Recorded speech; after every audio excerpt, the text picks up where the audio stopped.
ကုဇာနှလုံးပြည့်ပြုံးဥစ္စာလူတကာလဲမေတ္တာမပွားညှင်းဆဲများလျက်အိပ်ဆက်မပြော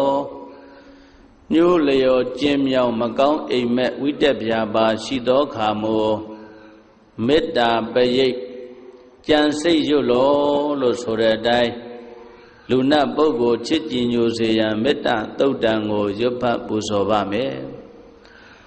ယတန္တုဘာဝတောယက္ခနေဝတတ္တင်တိပိသနံယမိစေဝါနုယောဇံတောရတ္တိတိဝမတ္တန္တိတောဒုက္ခံသုပတိသုတ်တောသပါပံကေစီနပတတိဧဝမာတိကုဏုပေတံပရိတံဓမ္မနာမဟေကရဏီယမထာကုသလေနယန္တတန္တံပဒံပိသမစ္ဆတေကောဥဇုဇာတုဥဇုဇာတုဝသောသတ္တမုဒ္ဒဝနာတိမာနီ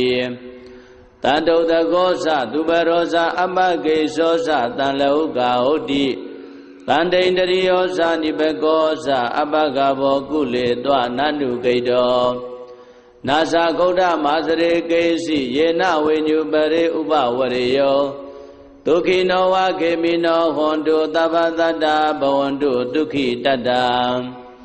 ယေကေစီပါဏဗုဒ္ဓတိတတဝါထာဝရဝနဝတေတာဒီဃဝါယေဝမဟန္တာမစ္စည်းမာရတကနုကထူလာဒိဋ္ဌာဝါယေဝအဒိဋ္ဌာယေဝဒုရေဝတန္တိအဝိဒုရေဘုဒ္ဓဝါတံပဝေတိဝသဗ္ဗတတ္တဘဝန္တုဒုက္ခိတတ္တနာဘရောပရဏိကုံဘေဒနာတိမေညေထကတ္တစီနကေစီဗျာရောတနာပရိကတေညာနိညာမေညတဒုက္ခမေစေယမာတာယထာနိယံဗုဒ္ဓမာယုတာဧကဗုဒ္ဓမနုရခေဧဝံပိသဗ္ဗဗုတေတုမာနတံဘာဝေအပရိမာဏံမေတ္တိဇာသဗ္ဗလောကသမိမာနတံဘာဝေအပရိမာဏံဩဒံဒောဇာတိယေသအတ္တံဘာဒံအဝိရမတ္တပတ္တံဒိဋ္ဌံဇရဏိသိနောဝတယာနောယဝတ္တသဝိဒမေတော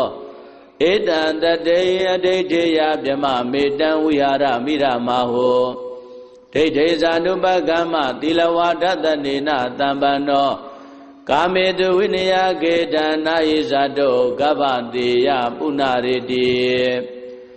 မေတ္တာသုတ်တံဩရခတုမေတ္တာသုတ်တံမေတ္တာသုတ်ပရိဒယဒေသနာတော်မြတ်တိဟောတုံမာကံပရိဒယစိတ်ဓာကြည်ပြိုနာယူကြညာတဲ့မျိုးကောင်းသားမျိုးကောင်းသမီးတို့အားရခတုကိုလည်းကြံမာစိတ်ချမ်းသာ၍လူနာများစွာချစ်ခင်လောင်ကောင်းစွာမသွေစောင့်ရှောက်တော်မူပါစေတည်း